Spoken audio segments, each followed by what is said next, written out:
Hello guys. Hi guys, it's Dakota. I just got done doing a video and it didn't turn out exactly the way I wanted it to.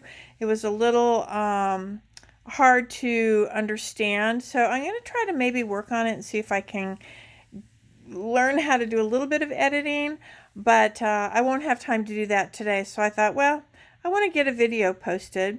I'm upstairs in the devotional room, and so I thought what I would do is, although I can't show you my entire room because it is my devotional room and a lot of my altars, my personal altars and work is up here, and I don't share that. Sorry about that. I thought I would just show you a few of my favorite fun things. So these are my two pillows. I think I got them at Michael's a couple of years ago. I'm not quite sure. And they're just leaning up. I'm actually sitting on the floor. And this is a low table right here. It used to be a devotional table, but now I use it for my daily tarot card pool. I'll show you. So I'm doing something just a little bit different now. I'm just practicing. I'm working on something. And I actually do a 4 different decks pool. But it still is just a a weekly, what is the weekly message? What is the message for the week? But I've been pulling from 4 different decks. I'll pull one card. And this is from Raven Gramassi's The Hidden Path deck and Chthonic Roots. And what I do is, after I get done pulling the cards, I always sort of do a little grid. I put the stones on to just sort of hold the energy because the cards are exposed for the entire week. Even though nobody comes up here except me, I still don't like the energies to be, I don't want any energies other than what the exact message that I received is. And then what I do is I try to see if the 4 cards relate somehow to each other for the message of the week. I try to see how I can pull them together and see what the message is for the week. So this one is from Seasons of the Witch, the Samhain Oracle. And today I pulled the Veil. And I have it sealed with my, this is a self-healer quartz. And yeah, one of my favorite stones. I love it. There you go. And so I just leave that on top of that one.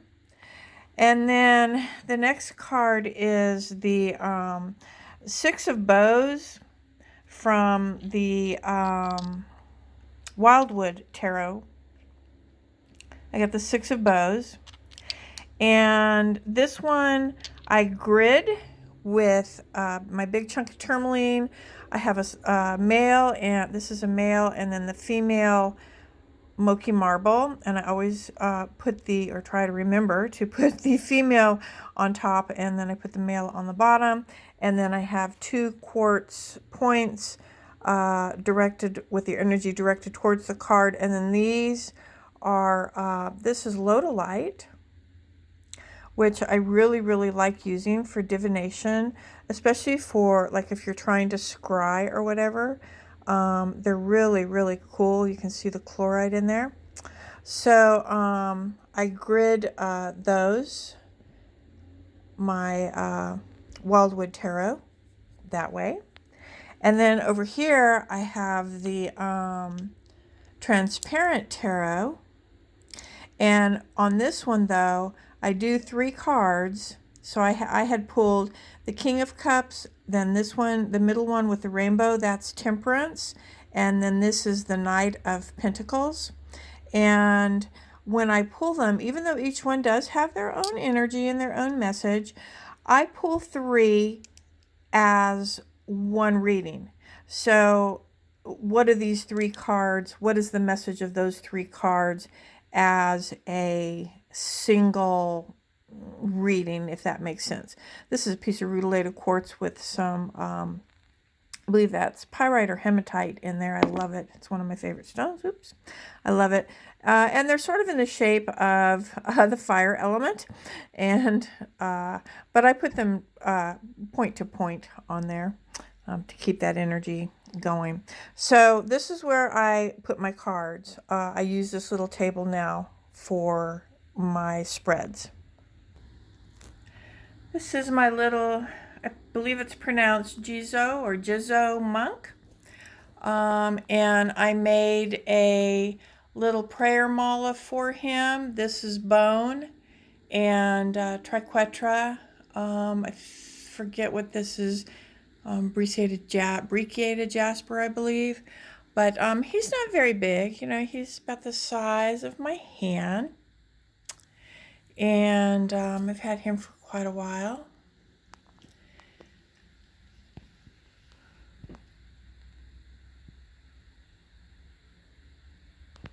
I love this guy. Little monk.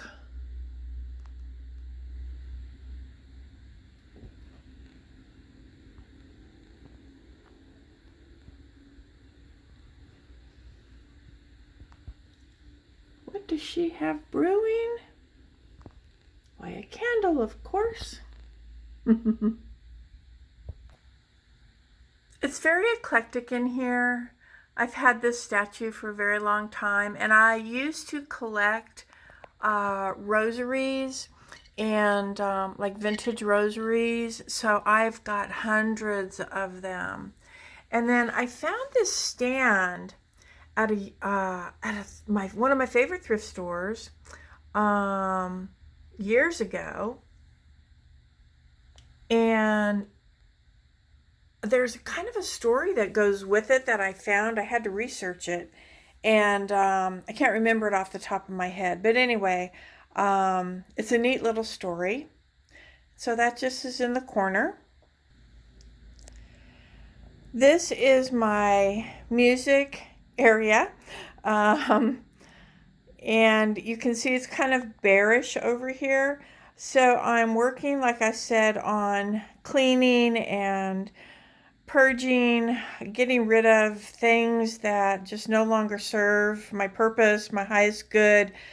Old spell remains, and sadly, gifts that have been given to me that I just, it just no longer serves me. I mean, I hate to do that, but I mean, you just can't keep everything. This is my staff. It came from Belize. And you can see it's got a little face carved on it. It's ebony wood. And then, of course, I added all kinds of little charms and, trinkets to it, antlers. And someone gave me this a long time ago. There's some kind of little, I forget what they're called, like little mink tails or something. I don't remember. A friend gave me this. It's so fun. I believe it goes around an ankle, and it's for dance. And sometimes I wear it around my waist and kind of do a belly dance with it, but I don't really know how to belly dance, but I shake my hips and it jingles. I've put it on my ankle before and just sort of, danced around. It's a type of seed. Now, I don't know what type of seed that is. If anybody knows, I would love for you to tell me. It's on a macrame belt kind of thing. I love this old Mazzola picture, the spirit of Halloween. I love that. This is a, there's a very interesting story to this. This is my, it was called, I took a class in California in a town called, I believe it was in Escondido, at a resort spa called the Golden Door. And there was a Native American, they had an event, sort of like a powwow kind of event, and they had little classes and little workshops, and I was invited to go by a very dear friend, and we made them. But since that time, I added to it. Um, this right here is horse hair from one of my horses. This is from my other horse, or vice versa. This was from our guinea. Peacock feathers. It's got a crystal point at the end. But all of the colors meant something, and of course I don't remember. It's been so many years ago that we discussed all of that. Then of course my drums. This is a really cool rattle.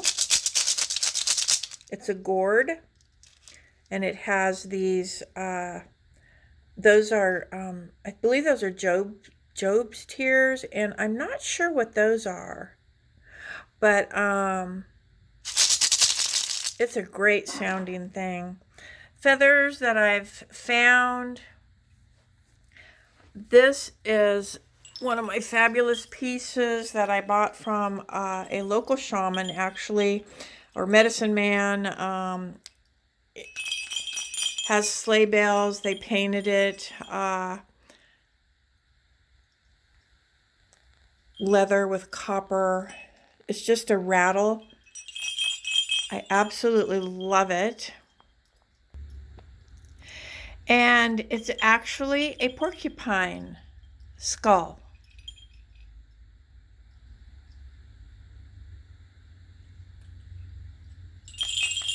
Has antique sleigh bells. He painted it.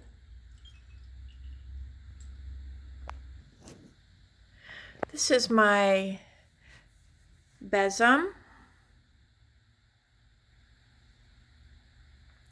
I know you're not supposed to have bristle down, but I don't know what kind of wood that is. I actually think it's a vine, but it's been carved. This wizard face, handmade. It's heavy. For now, I just have it right just by the door when you come in. I hate to hang it upside down because then the wizard's going to be upside down, but for now, he's just right there. He's fine. Have this lovely statue, goddess type statue. This really lovely quartz, kind of a generator quartz. Has lots of rainbows in it. It's really nice. And it just sits there. Beautiful. This is inside my showcase. This is an art piece that I bought. It's handmade and hand-painted porcelain scarecrow. His name is Ratchford, and the company was called Sir Cedric's, and he's retired now, and I don't even know if the company still exists, but it's a really, really nice piece.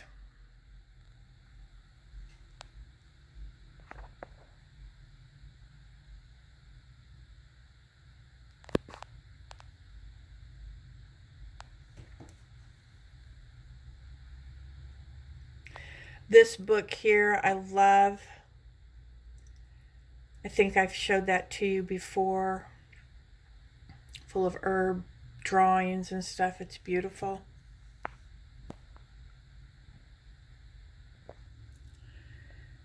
Down here, I just sort of have a kind of a native collection, Native American collection, I guess you would call it. Things that I have collected, over the years. And some of the things, of course, I've purchased at antique stores and when we were at auction. I love this piece right here. It's a piece of ivory, is what I was told. I'm not 100% sure. But it oops, has this piece of turquoise in his mouth.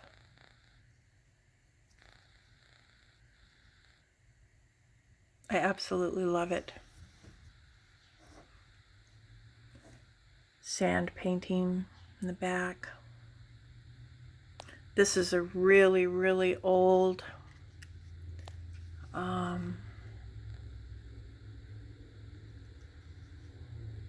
handmade doll. The fabric is made out of a flour bag.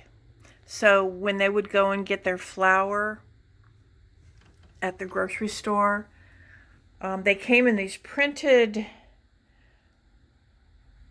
bags of fabric, and the women would make dresses and shirts and whatever out of the bags when they were done with them.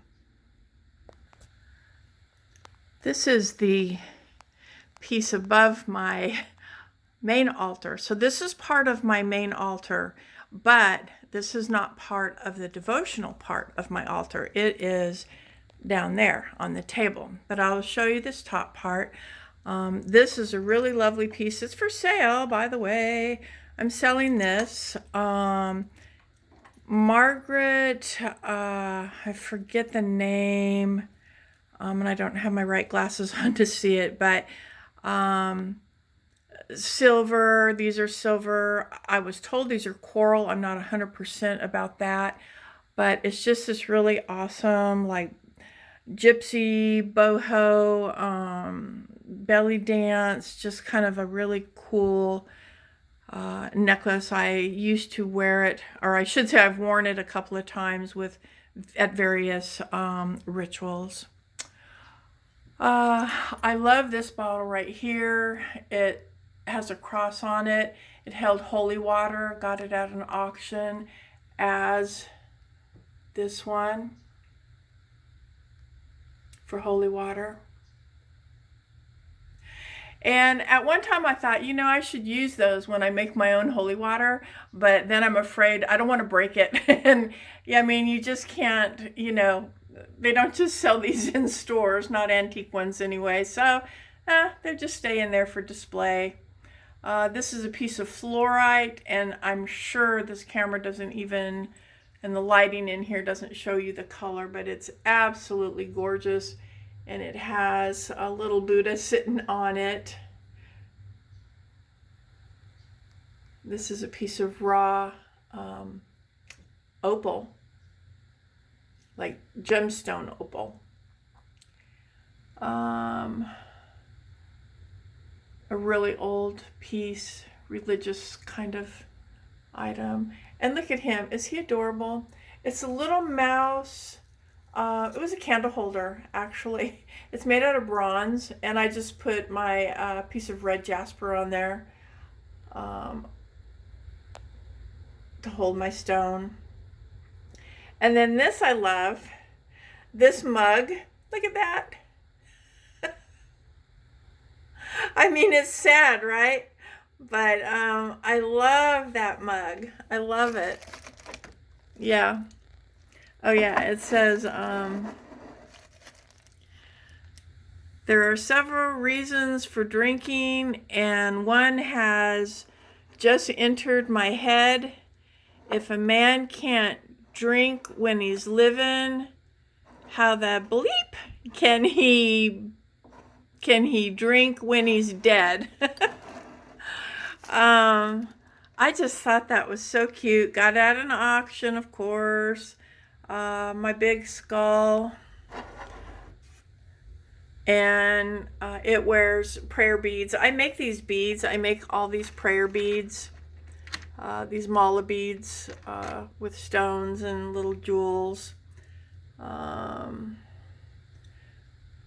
crows and I forget what animal that came off of that bone. I mean, that horn. I love it.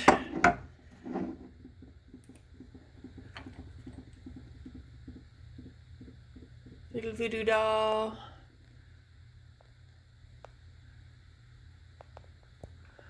My snake skins. These are two. I love this one. Has his head, his eyeballs.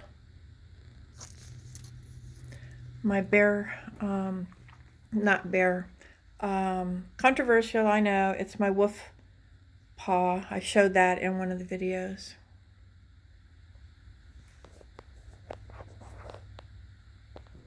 And the last thing is that I'll share with you is this. This is a mala. It's made out of it's Rudashka beads. Rudashka. I'm not sure if I'm saying it right. A friend gifted to me. Look at how big these beads are. Look at how big this mala is. It's huge. It's huge. 108 beads. And I was gifted that. I absolutely love it. My sun catcher. I make those. And there's the god, the goddess. So I'm just going to end with that. And anyway, those are some of my collections. Hope you liked it. See you next time. Bye, guys.